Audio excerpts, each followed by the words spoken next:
Godzilla from the Suitmation trials versus Freddy Krueger from Wes Craven's New Nightmare. Two psychopathic impersonators of monsters, entities that should have only existed in fiction but somehow seeped their way into reality, and want nothing more than to see you dead.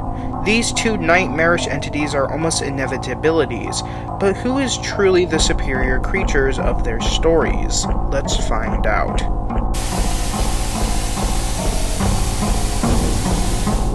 Everyone knows Godzilla, the king of the monsters, the walking nuclear metaphor who defined kaiju cinema. But what if I told you that Godzilla himself was inspired by something darker? Not radiation, not science fiction, but something far more sinister, a supernatural entity hiding inside the films themselves. This is Suitmation Godzilla, a twisted, sadistic force from the analog horror series The Suitmation Trials. And unlike the kaiju we've seen on the big screen, this Godzilla isn't just stomping on cities, he's hunting you. But who exactly is he? The Suitmation Godzilla isn't a typical dinosaur or mutant. He's a supernatural entity, a predator that hunts within the production of the classic Godzilla films. According to the series lore, he's the very reason why Godzilla exists in the first place, being a creature that was encountered during times of war, and later becoming the inspiration that would become the Godzilla films. And after Toho began making the films, he invaded them.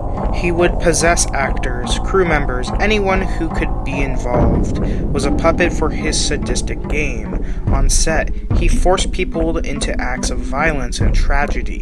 The movies we know weren't just fiction, they were hunting grounds. One infamous case comes from Godzilla Raids Again. During production, Suitmation Godzilla used the jaws of the Godzilla suit to crush the throat of the Anguirus actor. It wasn't just a prop or a rubber suit anymore, it became a weapon for his own sadistic pleasures. But how powerful is this creature? Well, not much is known about the creature, but at a baseline, it was able to crush a human neck, which would require forces around 3,500 newtons. So if the Suitmation Godzilla can casually do this through a bulky costume, it shows how precise and lethal he is even at a human scale. But remember, this isn't his real form. This is just him playing around through other people's bodies. And that's when we get to his true size, which is mostly unknown. But due to the fact he was the inspiration for the 50-meter titan we would call Godzilla later, it is not completely out of the question to say he most likely was around the same size. Even if his full size is unknown, he was described as a giant. But let's just assume he gets that 50-meter range. How strong would he be? Well, at his size, a single stomp would be able to release around 14 megajoules of energy at the bare minimum, and his bite would be over 40 megajoules. And just him walking around would equate to around 0.1 tons of TNT, being able to collapse entire buildings just by walking around. And that's not even including the theoretical atomic breath he may have, although he's never really shown to be able to have one yet, so we can't really quantifiably scale this. But power isn't what makes Godzilla so terrifying. The Suitmation Godzilla isn't just a walking disaster, he's a sadistic, supernatural creature. He doesn't fight out of instinct, he doesn't destroy because of nuclear fallout, he kills because he wants to, and he enjoys this. And his real weapon isn't his teeth or his stomp or his size. He is a supernatural spirit, something that will always look at you, even when you don't think he is. So when you watch him on the screen, remember, you're not just looking at Godzilla. Godzilla is looking back at you.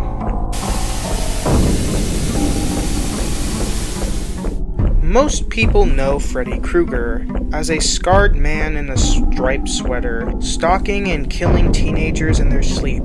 But Wes Craven's New Nightmare gave us something far more disturbing. In this story, Freddy isn't just a horror villain. He's a demonic entity wearing Freddy's skin. using the icon's fame as a gateway to reality. He's a self-aware, manipulative, and his goal isn't just to haunt dreams anymore. He wants to break into the real world using fear and belief as fuel to manifest. Originally, Freddy was just fiction, a character created by Wes Craven for the Nightmare on Elm Street films. But when he started feeding on fear, he escaped the boundaries of fiction itself, targeting those to the Elm Street story, with Freddy not only just tormenting victims in their dreams, but he reshapes reality, blurring the lines between the movie and the real world until his prey can't tell the difference.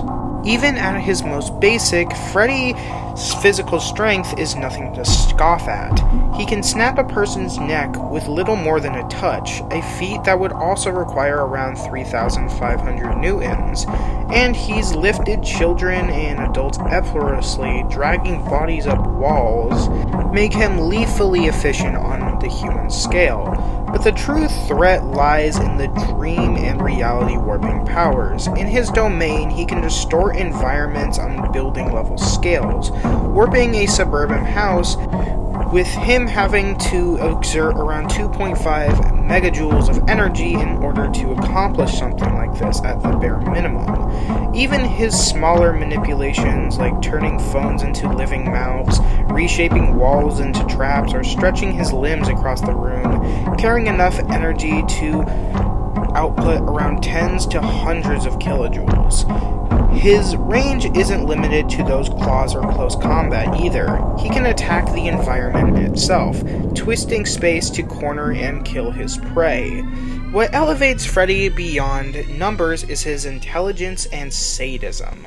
He doesn't just want to kill you, he toys with his victims, twisting reality within the dream realm to heighten their fear, because fear is what sustains him. He adapts and manipulates and strategizes, ensuring that his opponents are psychologically broken before he moves in for the final kill.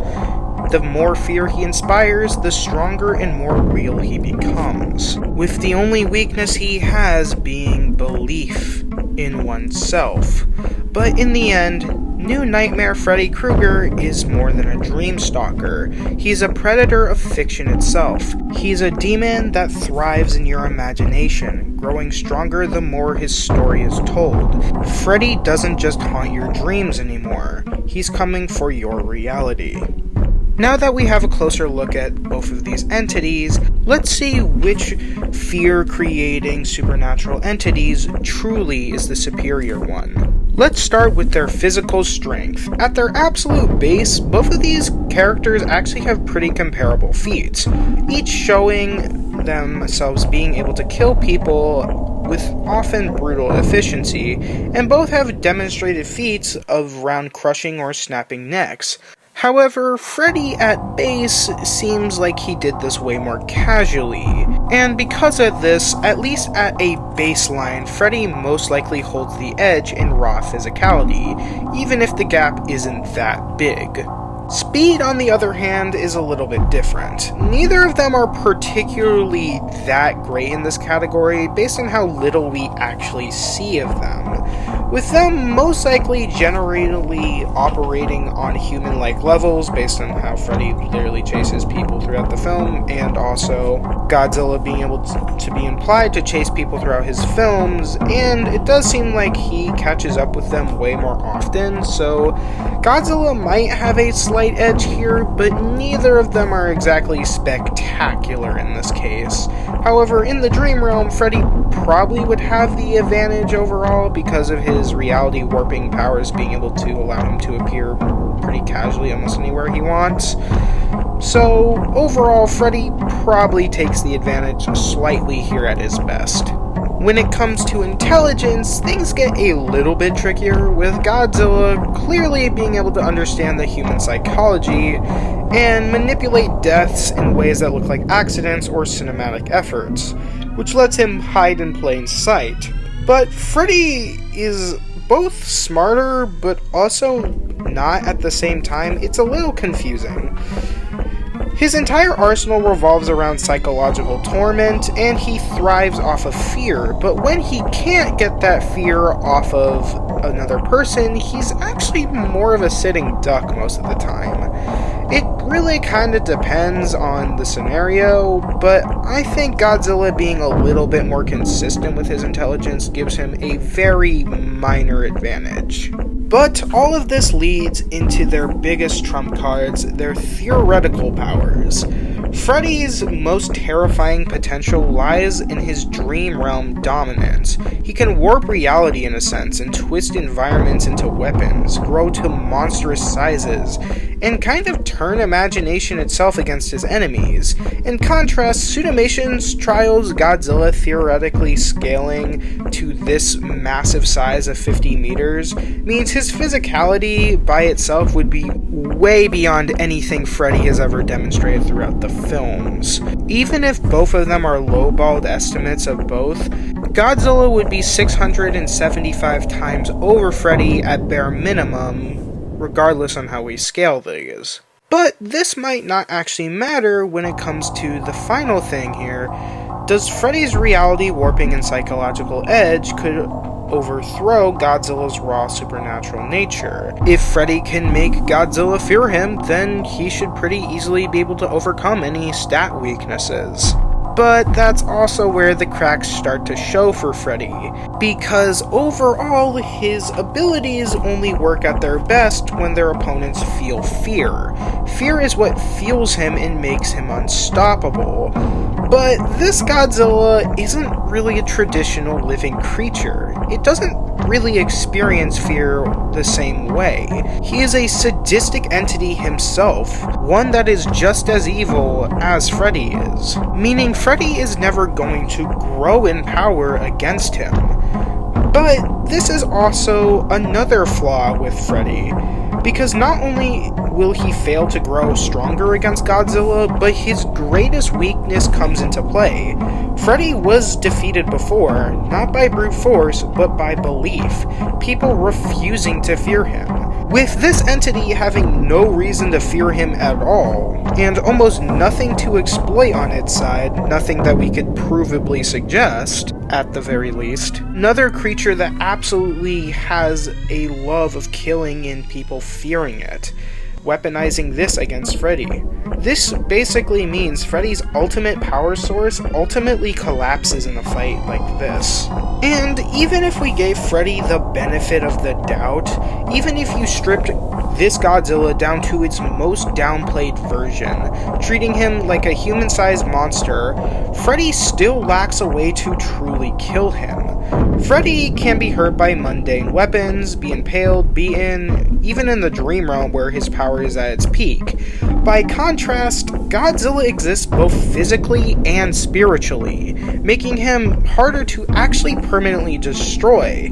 In fact, Freddy doesn't really seem to have any way to destroy Godzilla's soul, even with some of his greater advantages. In fact, Godzilla's ability to possess people raises the possibility of him being able to possess Freddy himself, which there is no evidence Freddy could totally resist. So while Freddy may hold the edge in physical showings for the most part, and he does certainly have better hacks, in the end none of it really matters against a supernatural predator who could not be broken by fear. Freddy loses his absolute greatest weapon, and at best he would be able to wound Godzilla. Regardless on what amount of damage he does, Godzilla will always come back, and he can eventually beat Freddy entirely, with or without his kaiju scaling. In the end, Freddy Krueger was a predator of dreams, a parasite that thrived only when fear gave him power. But against Godzilla, fear was meaningless. This monster is no living creature, or even a demon bound by belief. He was a force, a cursed specter given flesh by the film itself. Freddy may be a very powerful force, but in the end, this nightmare was swallowed whole by something far worse. Suitmation Godzilla wins.